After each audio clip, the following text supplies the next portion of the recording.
Hello, everybody. I'm Claire Regan, immediate past president of the Society of Professional Journalists, welcoming you tonight, this afternoon, this evening, this morning, wherever you may be, whatever time frame you're in, to Leigh Rubin on how to draw the perfect cartoon.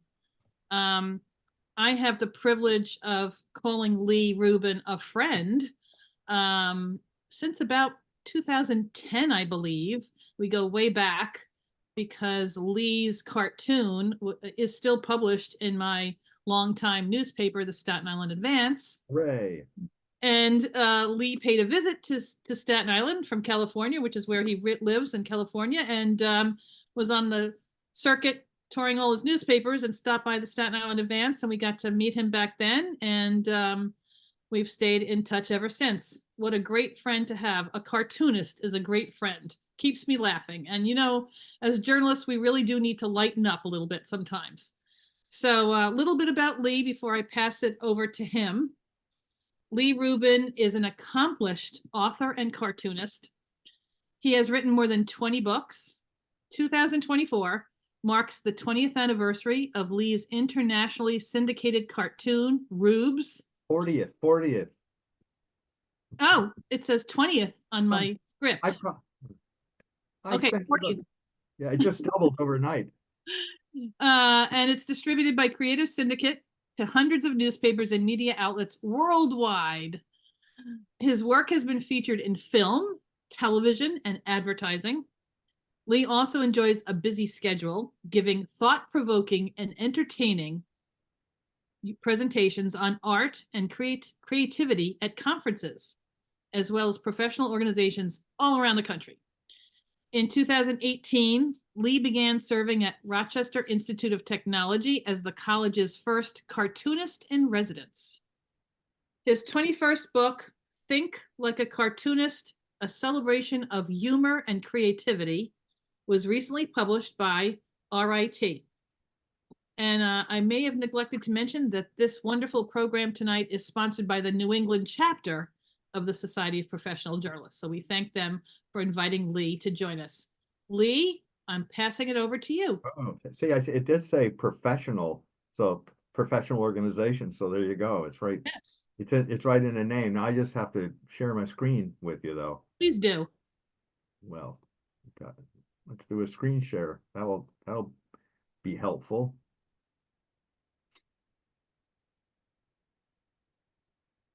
And let me see. There we go. So the reason I call this the secret of creating the perfect cartoon with certain conditions apply, because it's really what I consider the perfect cartoon.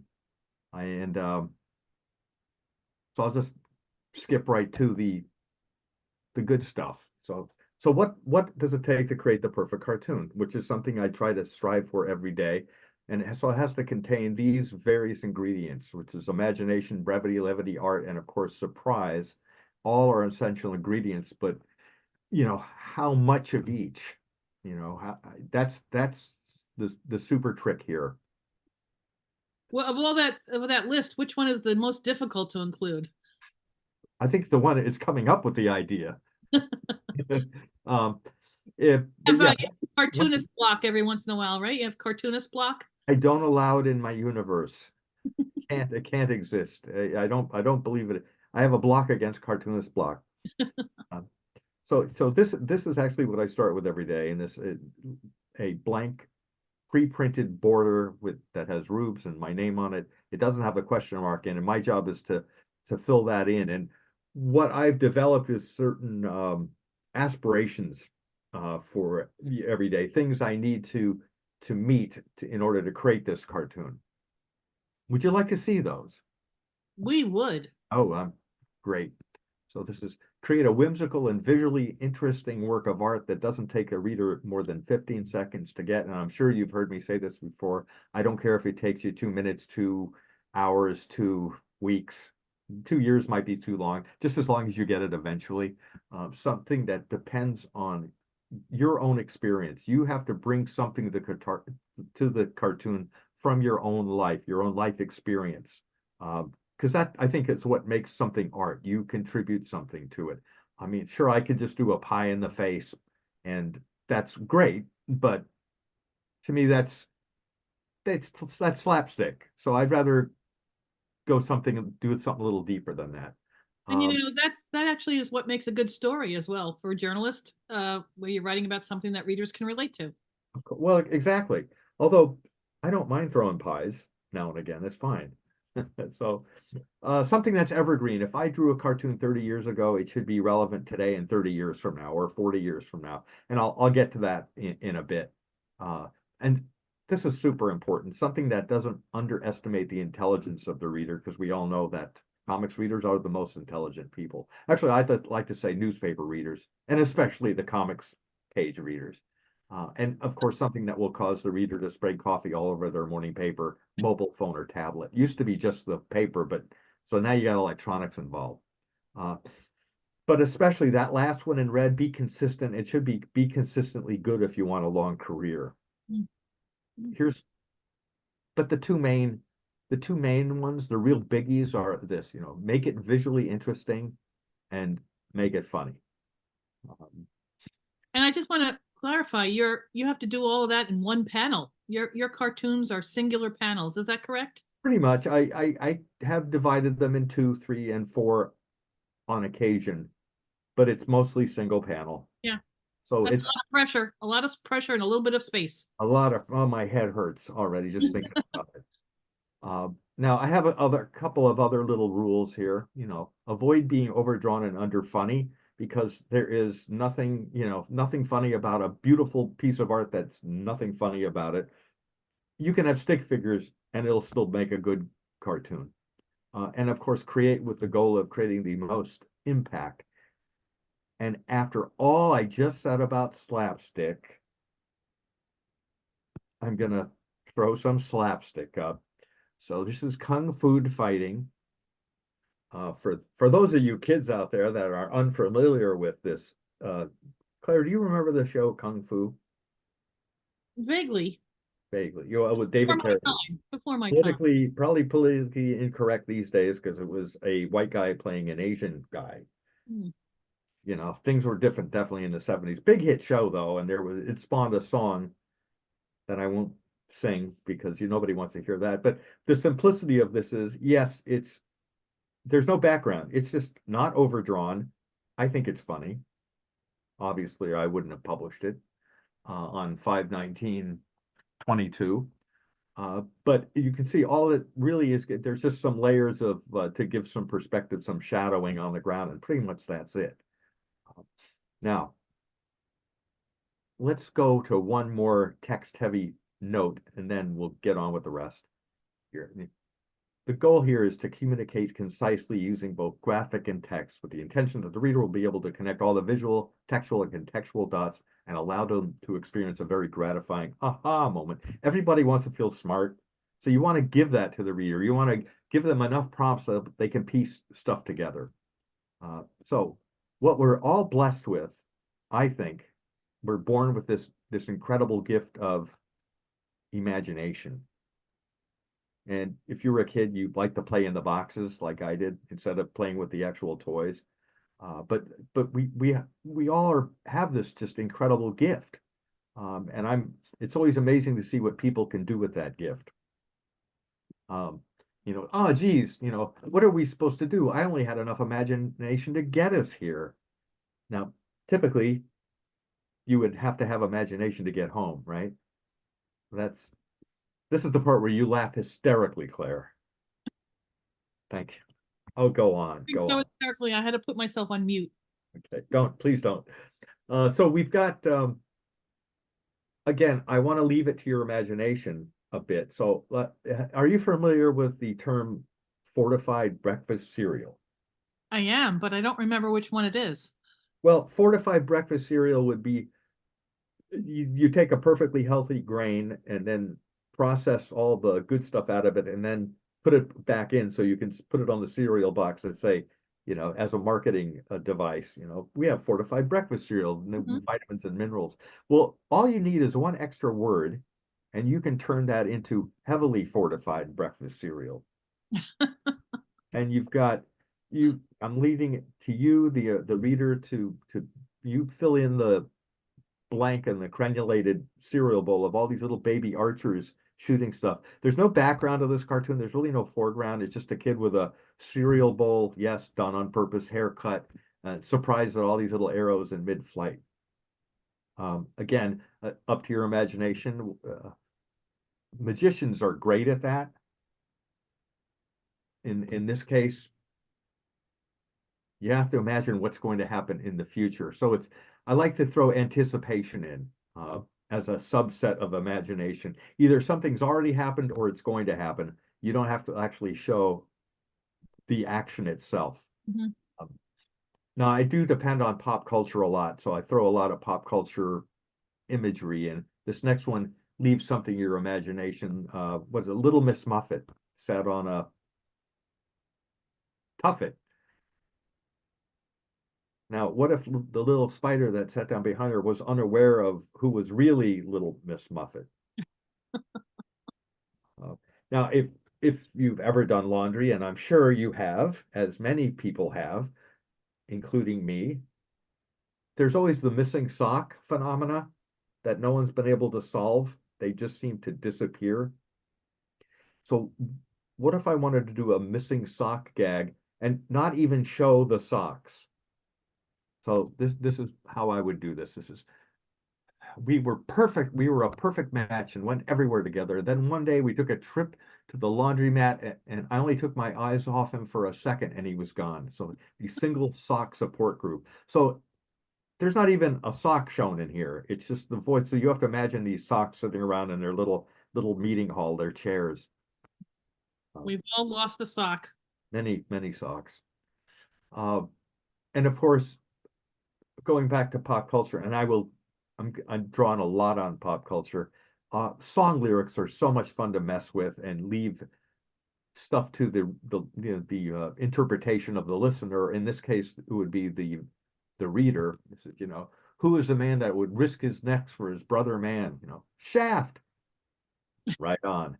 So we can see remember boom boxes? They Again, were way before my time. Oh, come on. I remember them. I might even have one in the garage or so again, this guy doesn't see what's happening, but it's the anticipation of what is going to happen to him. What's going on with his trousers? Well, that was, the lowered pants. Wasn't that the, low pants? It's always fun to show a butt crack. What isn't funny about a butt crack? Or at least the hint of a butt crack. Yes. So back in, well, this is going back some time when we had our children, and my wife, who is watching now. Hi, Teresa.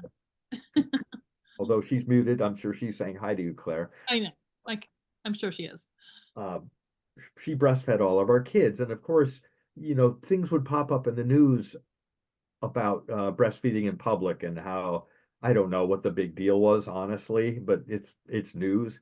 And it inspired a cartoon that I wanted to show, but typically in comics pages, you can't show the female breast. It's pretty much, I've never actually tried because I like the papers I'm in and I'll probably get censored for that. But I should use a substitute. So, even when practiced discreetly, raised eyebrows and disapproving glances still meet with those who dare to utter feed in public. This cartoon got so much email, and it was all really positive from breastfeeding support groups across the country, around the world. I got contacted by the Huffington Post to can we use this in there? It was just terrific. It was amazing how much this generated, all positive. It's not easy to draw a cow with raised eyebrows and looking shocked. Yeah, but they look pretty shocked there. They do. How dare they? Now, if I want to leave something to your imagination in the way of a filthy word or an obscenity, I'll use a double bubble where I'll take the dialogue from one character and cover up the dialogue of the other character. For example, wow, that's sure not where I'd want to be when that makes two of us.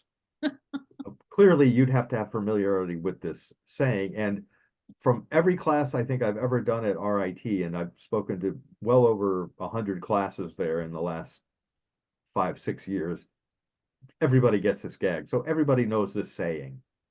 So again, I'm drawing on familiar phrases or it's something we all can relate to.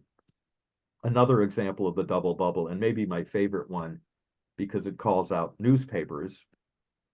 Well, if it isn't Mr. High and Mighty, always looking down on us and walking around like he's got a stick up, hey, this is a family newspaper. So So again, you don't even do the blank blank SS, or you don't even do blanks. You don't need to. You sort of just cut the expression short and just rely on cover it up. yeah. Exactly. That's and to me that's more fun. I I mean, like I like it. We're all getting it.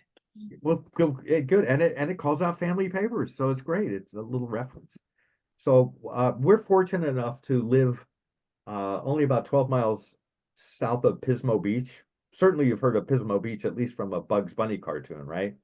Of course. Because you took a wrong turn in Albuquerque, and someone ended up in Pismo Beach, or they should have ended up in Pismo Beach. Well, this is several years ago. My wife and I we have an old Land Cruiser, and you can still drive on the beach here, and we're looking at looking at the ocean, playing Scrabble or what cards or whatever we're doing, and we see this a whale is jumping out of the water, and it's really close to shore, or it appears to be because it's huge, and it just kept jumping and jumping and jumping, and it really provided the inspiration for a gag. I'll go, what we see what's going on above the waves, what's going on beneath.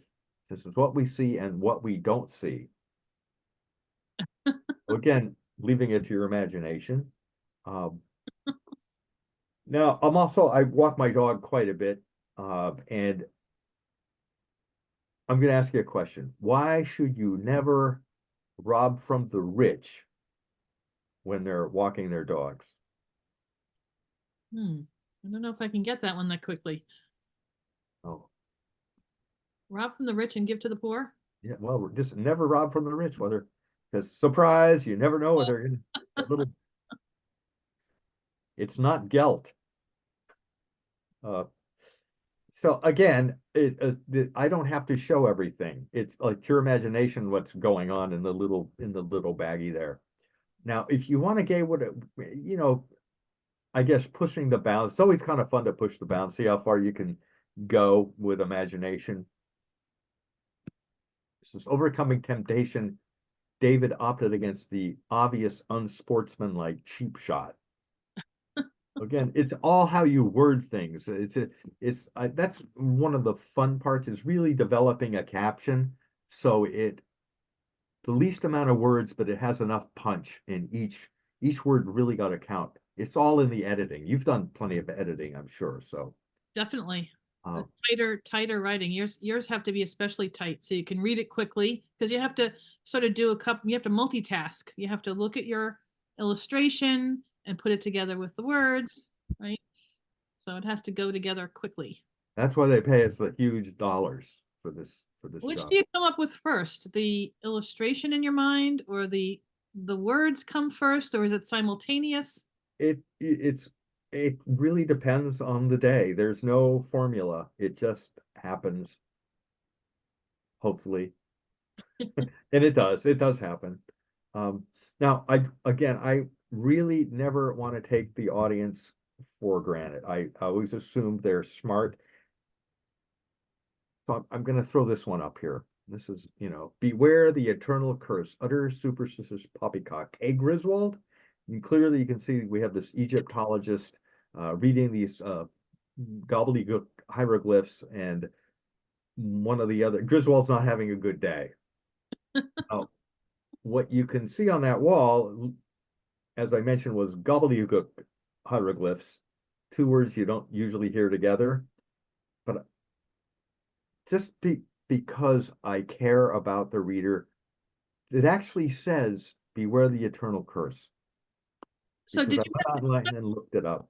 that must have taken some research, right? But that's right, because I know someone's going to catch me on it wrong if I got it Yeah, wrong. the public is viewing and questioning.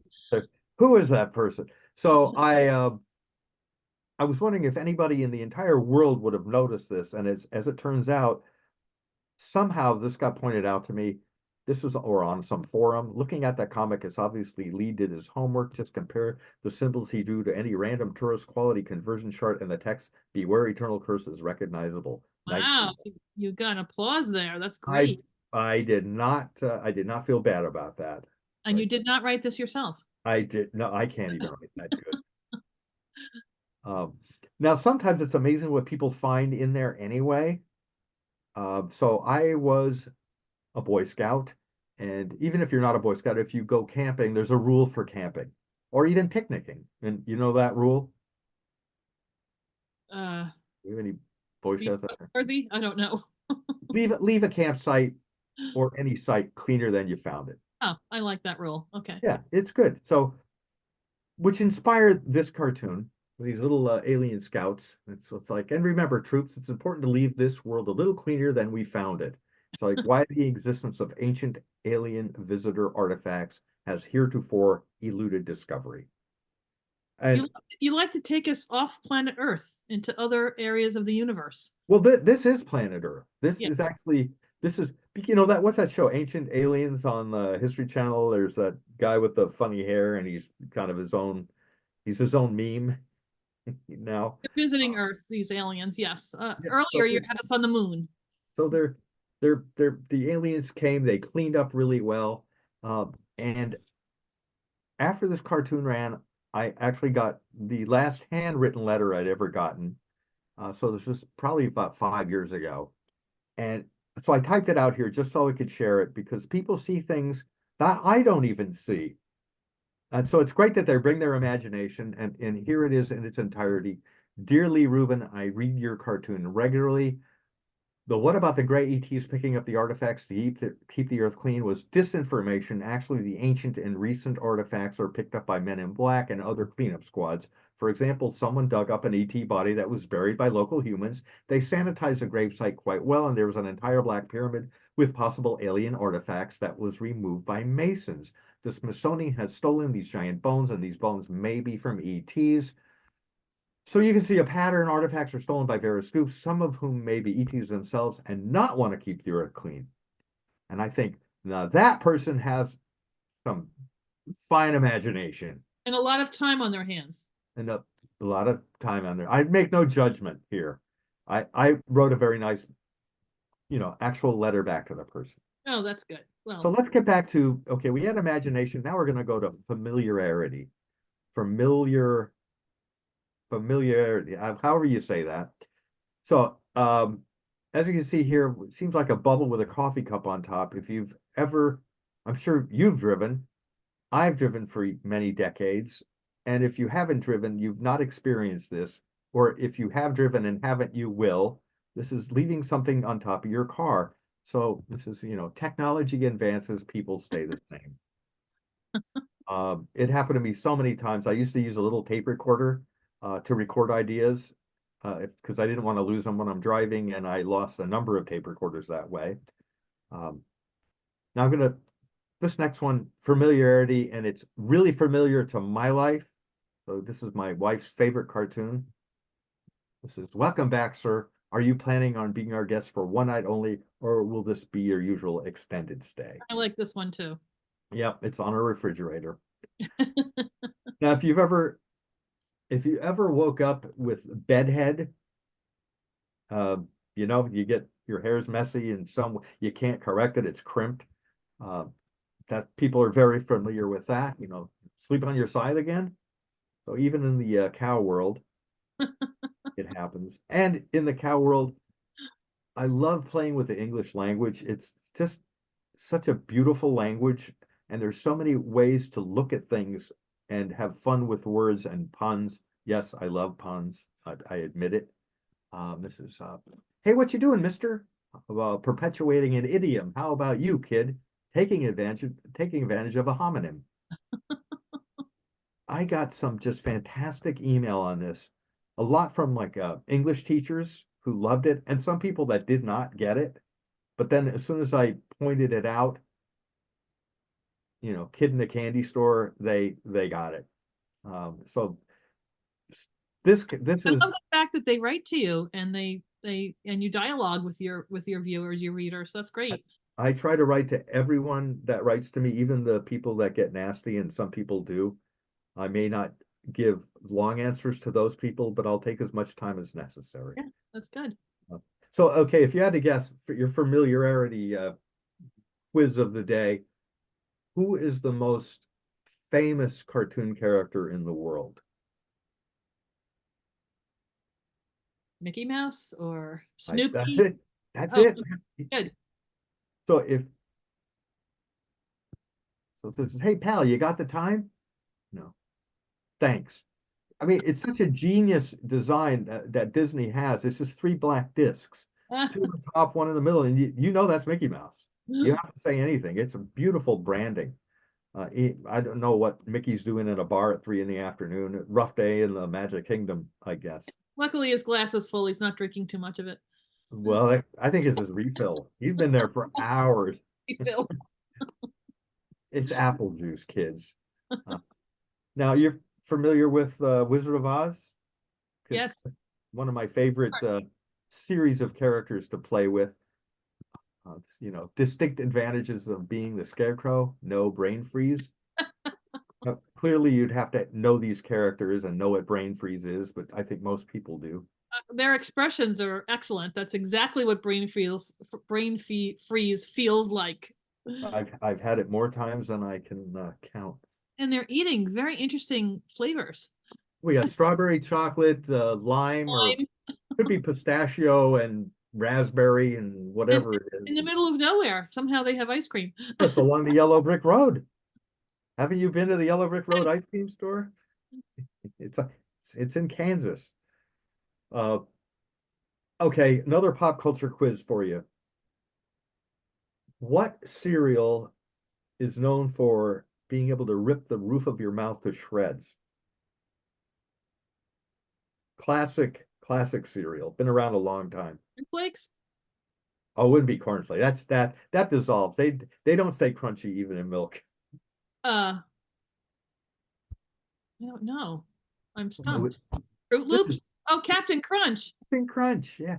Another one that every student I ever talk to in the classroom, they get. Someone gets it. They call it out every time. This is totally bogus. There's no naval officer in here, crunchy or otherwise. I'm glad that's still manufactured, Captain Crunch. Thank goodness it's on the market. It is. And very nutritious. Yeah. Oh, well, it's probably fortified. Yes. So again, sometimes it's just fun to let the reader in on something, yet other characters again in the cartoon don't see it, such as, secret ice cream man quotas. Bet you didn't know that. No. They still have ice cream little trucks with music going around on Staten Island. Yep. One might be coming by right now as we're on this Zoom. Oh, okay. Well, grab something for me. I'd like a drumstick, please. So, okay, I'm calling back to familiarity. Man, I gotta pronounce You're that. close. I think you got it. So what pop culture test? When do you think when was Pinocchio first published? Oh gosh. 1930s? I don't know. I'd say you're 50s? latter half of Higher, lower. 19th century. I used to know. It's the Really? 1860s, 1870s. Yeah, The it's been around that long. So, just a few years ago, actually, 1990, I published this cartoon. Keep lying, it's going to be a long winter. Pinocchio stays relevant because anytime an editorial cartoonist or anybody wants to make reference to a politician, you just use Pinocchio because a lying politician it's all you need. It's a shortcut. It's shorthand for politics, essentially. Very true. So this was published about 1990. I published it again last year, or at least posted on social media. It'll be relevant 30 years from now. It's just Even your younger readers get it? Every one of them, It's everyone, and they just universal. there was a new movie, I think in 2022, Pinocchio. It was really good. It was animated, fantastic. Mhm. Uh, but it had a World War II spin on it, which was very unusual. So I'm jumping ahead because this does lead me to pop cultural and pop cultural literacy. Now, Adam, our host, I believe works for the Boston Globe. Am I correct here? You are correct. Well, Uh, I just want, when mhm. I'm on a treadmill every day, I am watching MASH, and it was just the coolest thing ever to see. This is how popular newspapers were at a time, and I know they still are in certain places, or at least the digital form. But if you're in the episode of MASH, uh, it was based on there was a they couldn't get their shipments of newspapers, second class mail, whatever it was. But the wealthy surgeon, Charles Emerson Winchester, was able to, his family sent him issues of the Boston Globe. And Oh, there I'd you like to know go. if that's Wow. an actual headline. I took this little screenshot just yesterday. And what's really cool is they start talking about the comic section. Uh, and if you see there's Margaret Houlihan, or Hot Lips Houlihan, and you can see on the back how huge the comics were in the daily newspaper. Half a page. Yeah. It's just amazing to me. And then Harry Morgan, who's Colonel Potter on there, he's reading Little Abner and making references to Fiorello LaGuardia, mayor of New York, who read the comics online when my dad was a kid, or not online. He read them on the radio because there was a newspaper strike. Now, I Uh, will point out that your panel, Rubes, is often the lead panel on the Sunday comic section of newspapers still today, like the Staten Island Advance. Yours is at the top, and it takes up probably a quarter of a page. So that's still happening for you. God bless the Staten Island Advance. Success. Thank you. So I like to call back comics in my cartoon a lot. Let's say, and do a mashup of two. Like, let's say Dick Tracy and Blondie, two legacy strips. So this is you must have worked up quite an appetite looking for my husband, detective. Why don't you relax for a while and enjoy this nice big Dagwood or sandwich I prepared for you? This is how popular Blondie was. There was a Dagwood sandwich named after, well, Dagwood, Blondie's husband. And you can see the black and white of Dagwood on the wall and Dick Tracy there. So this is super fun to intermix the characters. Can I ask you a quick color palette question? I'm looking at your colors. You use a lot of primary, green. You got purple there going on, yellow, bright kind of primary colors. Is there a technique to that? Yeah, it's just I don't know how to do a lot of shades. Oh, okay. And But what's the program that you do your illustrations in? oh, don't ask this question. This is so embarrassing. It's It's not. and It's Windows Paint. oh, what is that from like 1999? Yeah, something like that. Retro. Sorry, I don't do the coloring on my daily comics. That's done by a very nice gentleman in Buffalo, New York. Okay.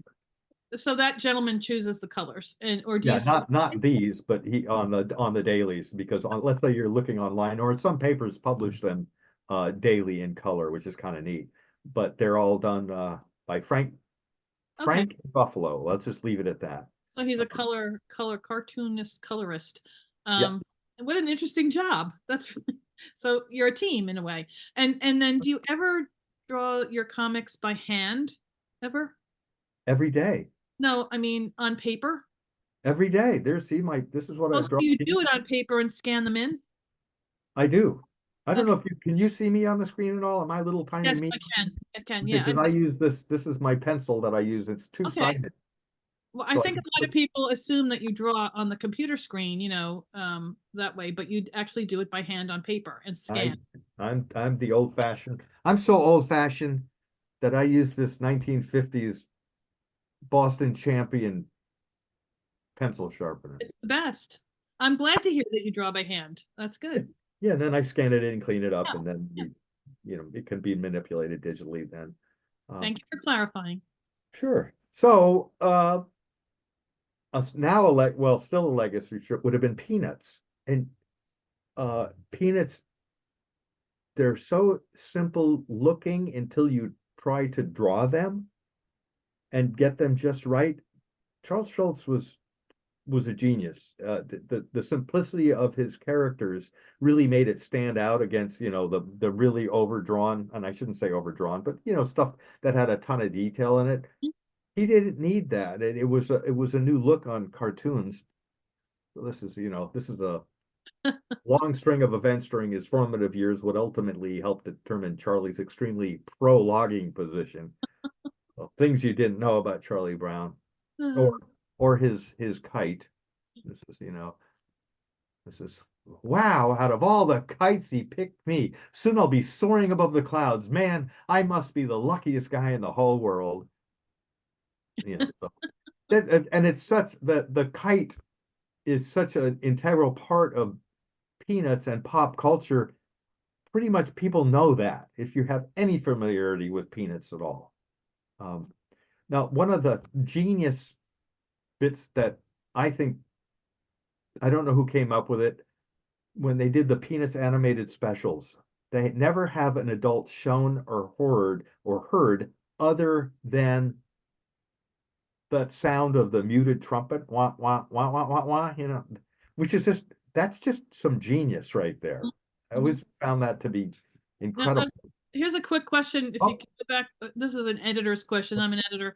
Do Okay. you have to be careful when you're using another comic character in your own comic? There you have Peanuts in Rubes. Is there a trademark issue? That's what an editor would want to know. So No, First Amendment protects me. If I did it every day, I'm sure I would get called out. yeah, I don't do it every day, yeah, clearly.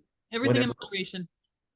yeah, whenever the inspiration strikes. I think it becomes under parody or whatever Saturday Night Live does. Is that satire, parody, whatever I can get away with? I'm sure Charles Schultz would be complimented, that you're I met Charles Schultz once. He was oh, you very, did? very nice. Very good. It was a very nice meeting. So this is calling back to the muted trumpet. I will now perform an impression of my teacher, Ms. Othmar or Othmar. I never knew how that was exactly pronounced, but Linus's teacher. So this is the school's talent show. And you actually use the mute was the end of a toilet plunger, according to my research. Now we know that what kind of counselor was Lucy? The doctor is in that one. Yeah. Psychiatrist or Always played a psychiatrist. yeah. So what she really needed was some competition, I think. So Mhm. this is psychiatric help. You've got to be kidding. What kind of help could a loser blockhead like you have to offer? Of course, it'd be good grief counseling. So again, it's just a little, there's one of the two panels. So we've got the familiarity does lean a lot into this pop culture bit. Now, I grew up loving Warner Brothers cartoons and still do. Now, and two of the pretty iconic Warner Brothers cartoons would be the Coyote and Roadrunner. Now, if I wanted to mix up the Coyote and do a mashup with one of maybe the oldest or possibly one of the oldest novels in world history, it would be Don Quixote. So let's combine the two and call it Wile E. Quixote. So again, we have to have, just enough. And clearly we all know where he got these props from, right? All props are provided from the, Acme. yeah, that's right. This is Deep Space Black, Fake Tunnel Black, Black Satin, Jet Black at the Acme paint store. Mm-hmm. And that's how famous, I have to say nothing about the Coyote or Roadrunner. And why is it Fake Tunnel Black? Because we all know that reason. I'm not giving that away, right? No, it's not a spoiler alert, is it? No. Okay, good. Wasn't there was an anvil made by Acme too? Everything was made, all the rockets and all the crazy contraptions that the The Coyote, on people's heads. right. Yep. Now there's of course, probably the most famous Warner Brothers character would be Bugs Bunny. And I think Bugs Bunny is in his 80s now. But when he was 50, he probably got a letter like I did, or a notice that it was time for that medical procedure. Uh-oh. You know, that all of us should, Colonoscopy. yep, that's the one. You know, this is EFUD proctologist. There was a time and a place for what's up, doc. This was not one of them. He's pretty bravely marching in there. Well, I think he's hesitantly doing it because, you know, he always got away with everything. He was one of those characters that didn't really have any consequences. So I guess it was the late 90s when Pfizer came out with their little blue pill, and the email that we got for that constantly, you know, before adequate spam filters, uh, was just crazy. So much of it for Viagra. I guess I can say that we're all adults here. But I wanted to do a joke about Viagra, but knowing that's probably not going to work really well in the comics Family newspapers. So you have to just, again, word it a certain way.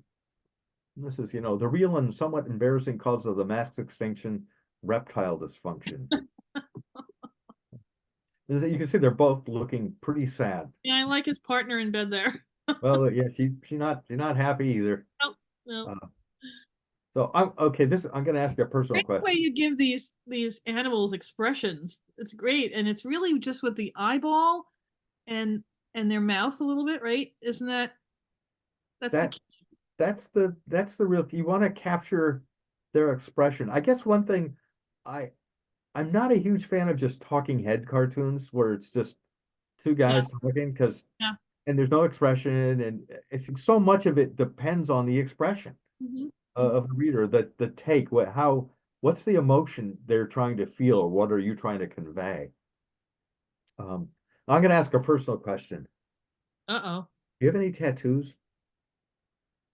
Well, this is a public event, but I'm pleased to say no. Oh, okay. Well, I don't either. I guess there's still time, but when I was growing up, pretty much tattoos were either, you know, military, Navy, Marines, whatever, bikers, you know, Hell's Angels, or can I say circus freaks, sideshow, Coney Island, whatever. See the amazing tattooed man or woman. I don't know if you can say circus Not freak. the mainstream population kind of a thing, yeah. Yeah, but now it's pretty much, you know, I read the statistic some years ago that 1 in 5 Americans has them, but so many have more than one. I Mhm. think that ups the percentage. Mhm. Um, Body art, it's body art. Yeah. so yeah, no, it's a good living, and some of the arts, they're pretty fantastic. Uh, Wouldn't you want one of your characters to be tattooed on somebody? Has that ever happened? Do you know well, if any fans well, have I do, tattooed I one of your have, I have characters? done. Oh, that'd be great if Yeah, someone wanted to have one of my stuff. Oh yeah, I'd be honored. Please feel free to do that. please let Leigh know if you're planning to do that. Please come to my next live event. Uh, I say, well, but so in the future though, not having a tattoo is going to make us the sideshows. So this is the circus freaks of the future. This is the amazing untattooed man. Um, now, I was it maybe a year and a half ago, there were these incredible news stories of killer whales or orcas attacking boats. You recall that? Yes. I think off the coast of Spain or wherever it was. Mhm. And I just thought, man, that's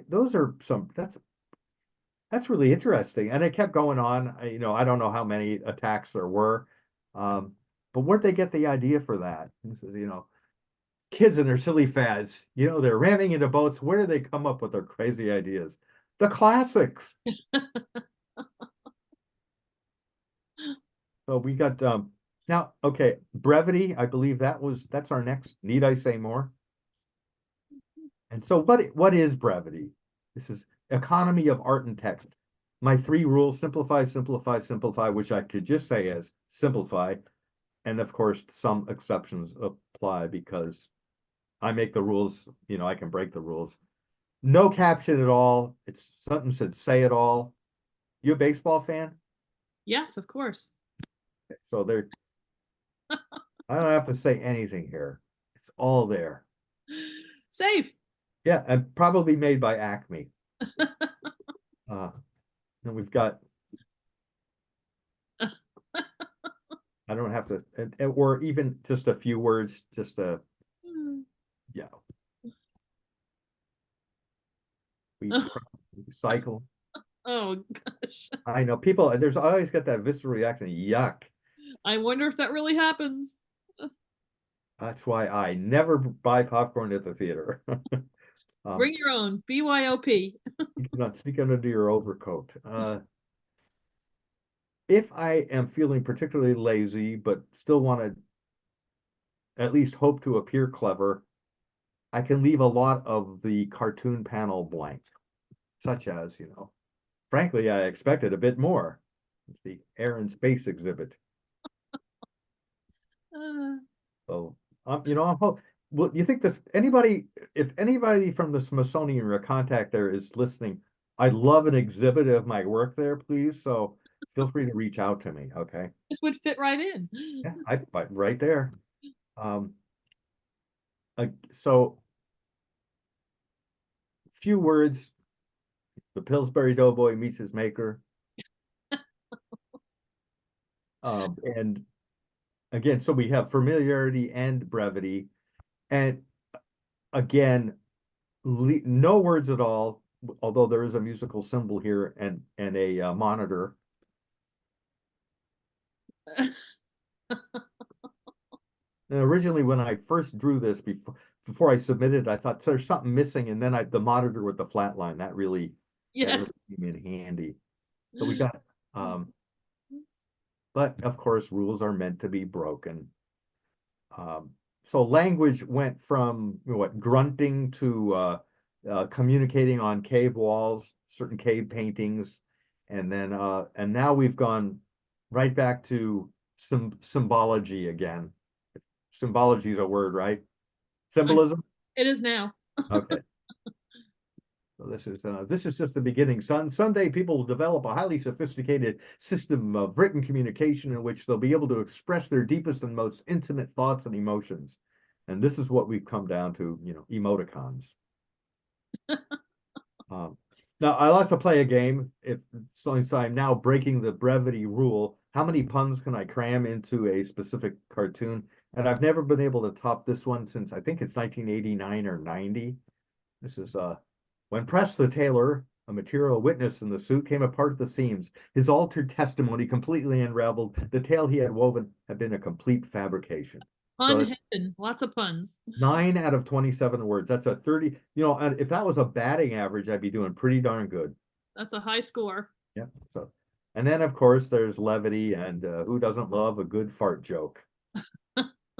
Especially, you know, when it has to do with gas. This is tasteless, colorless, and odorless too, but it makes it sound so funny. It's helium.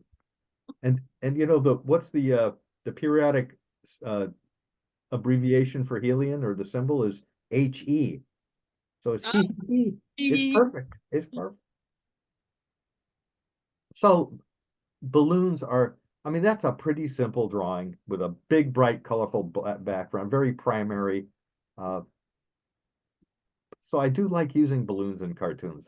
They're fun. They make for fun characters, you know. Yes, Your Honor, it's true my client's breath tested positive, but it was someone else's breath. So that is a good defense attorney. And the judge looks very perplexed. Well, he's got a point. And we've got you know, back to the old butt crack, and this is a callback to Saturday Night Live with the refrigerator repair guy, the long ago refrigerator repair Yeah. guy. 2017, that one's from. That one, well, I was even the one with Saturday Night Live. That must have been the first season or two or three. That's true. Yes. I think they're coming up on their 50th, or their 50th is about to air. Yeah. So makes me feel kind of old. But See the amazing sword swallower.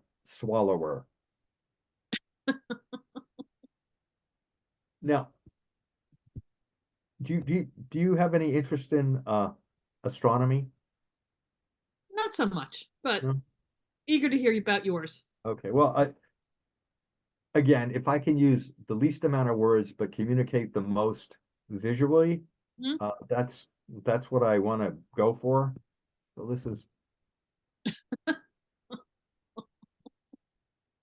good. we got the Ursa Major and the Ursa Minor. So, and I'll do a callback to the fart joke. Yeah. Dude, I hate to be the one to tell you this, but you've got really bad breath. I'm sorry.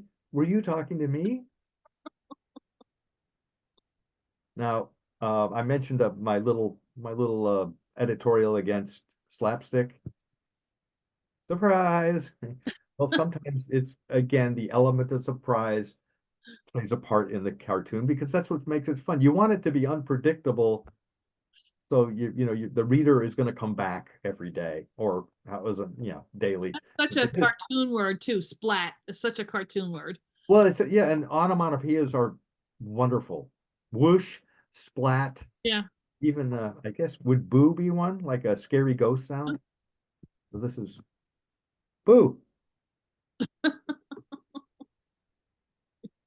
or even peekaboo. Again, what happens, there's a lot that's going on between the top and the bottom. That one little line, you use your imagination, what's going to go on there.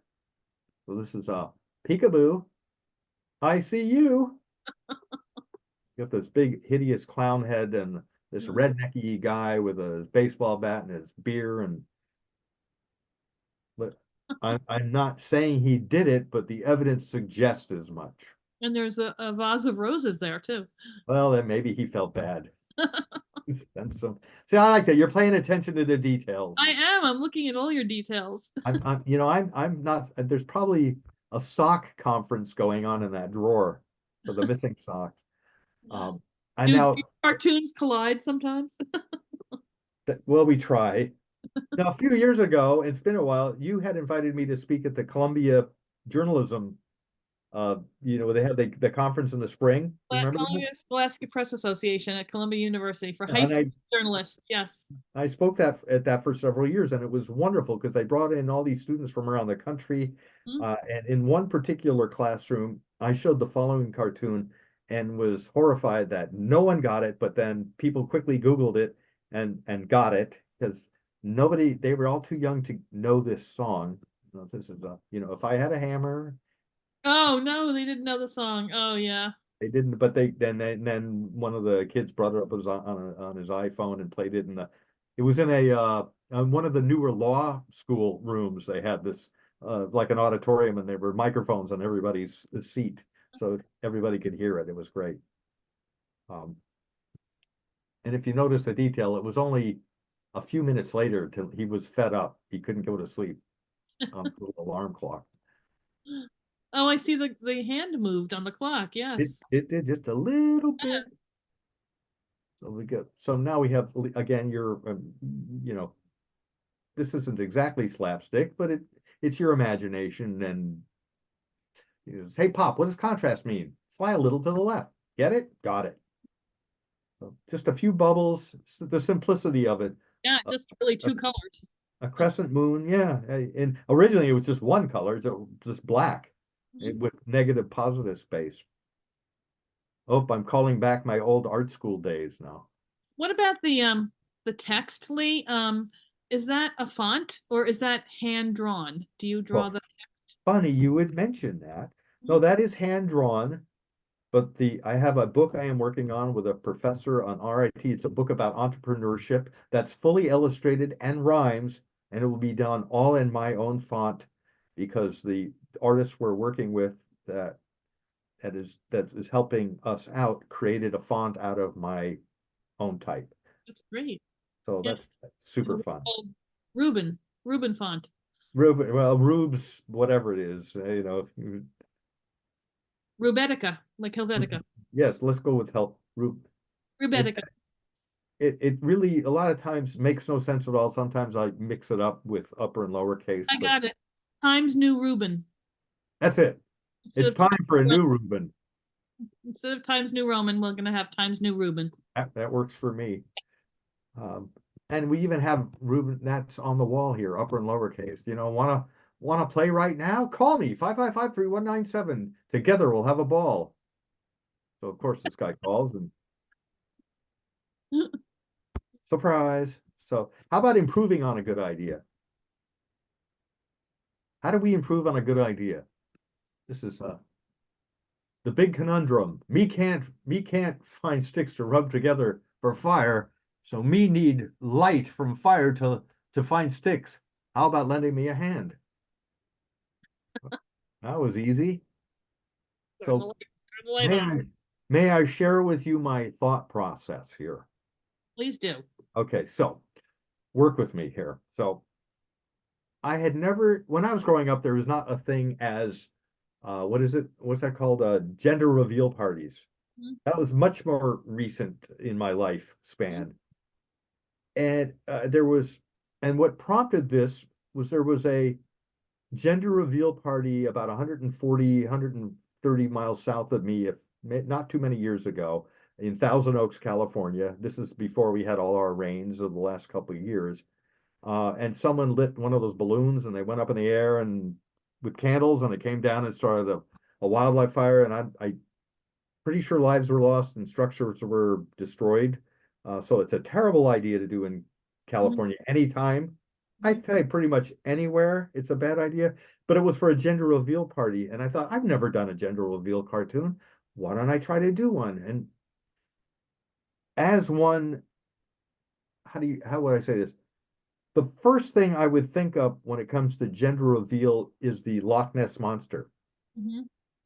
right? I mean, that's just the natural, because the Loch Ness monster, what is the Loch Ness monster's nickname? Nessie? Yeah. And now good, we're tracking. This is good. See, you're thinking like a cartoonist. Someone tried a book called that. Oh, wait. Uh, so if it was Nessie, let's say there was just male, female gender. Which of those two would it be of the binary? Nessie? Probably female. Yeah. So, and if Nessie was a female, what would the male counterpart be? Nestor? Yes. Have you seen me do this before? No, I have not. No, this is good.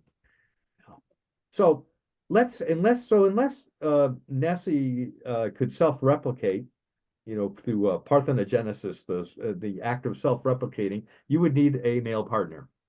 So I wanted to draw a full frontal version of the Loch Ness monster, Mhm. which, of course, in a family newspaper, that's going to be problematic because of the big dangly part hanging down, or the technical term is dangly bits.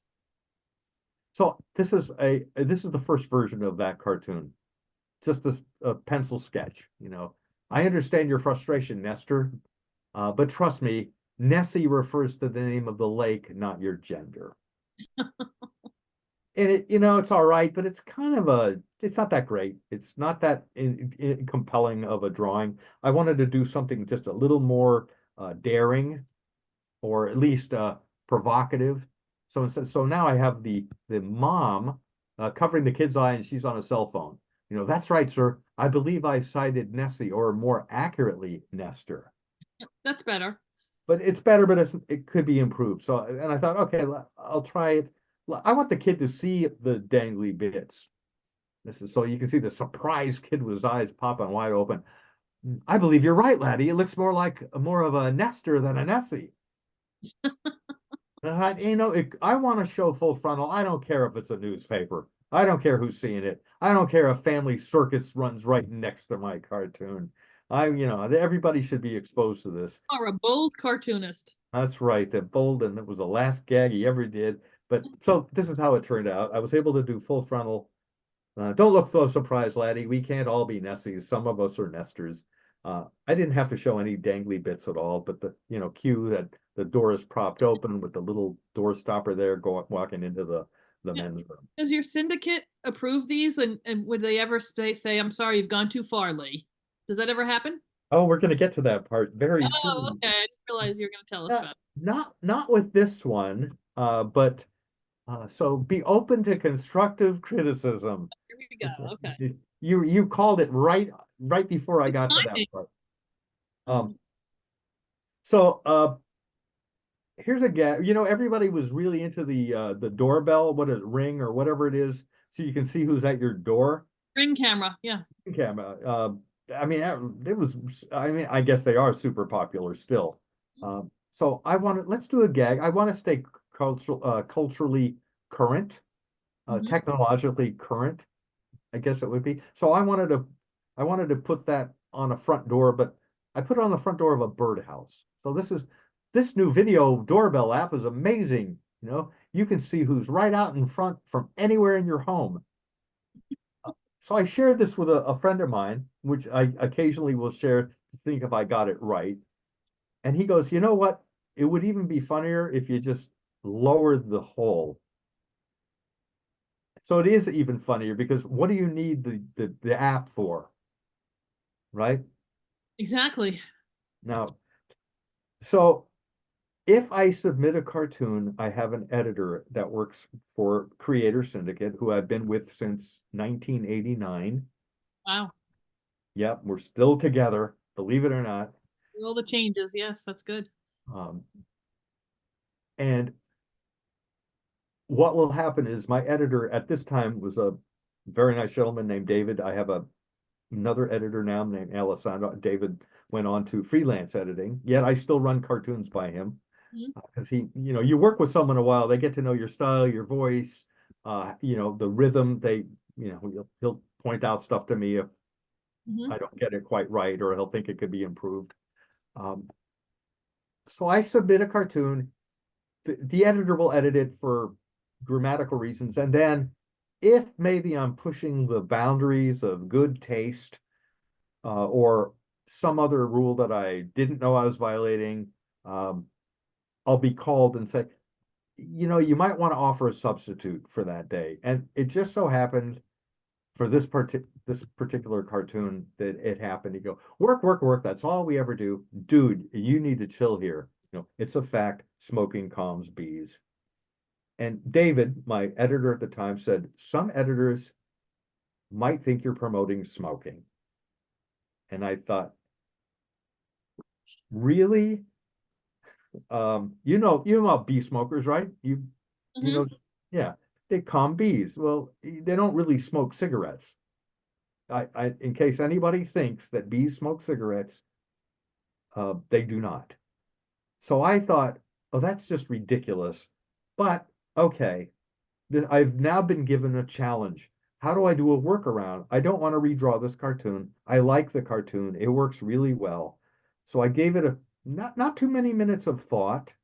I thought, wait a minute, what if I put a warning label on the cartoon? So that was simple enough. I went online, looked up some warning labels. So it actually ran with this in the upper right-hand corner. Warning, smoking carries serious health risks, but bees don't really smoke, so relax. It's just a cartoon. That's good. And I thought it made for a better gag. So that little Did it get challenge, published? Did the editor said okay? absolutely, yeah, not a complaint, which is kind of depressing. You want a complaint now and again, but What, some reaction, yeah. so you have to be open to open to ideas all the time. And just a few years ago, one of my many trips back to Rochester to speak at RIT. Did I mention that? Can you see my Yes, logo? that's great. Yay. Um, I dropped off a friend, his wife and daughter at the airport. So I was essentially acting as their Uber driver.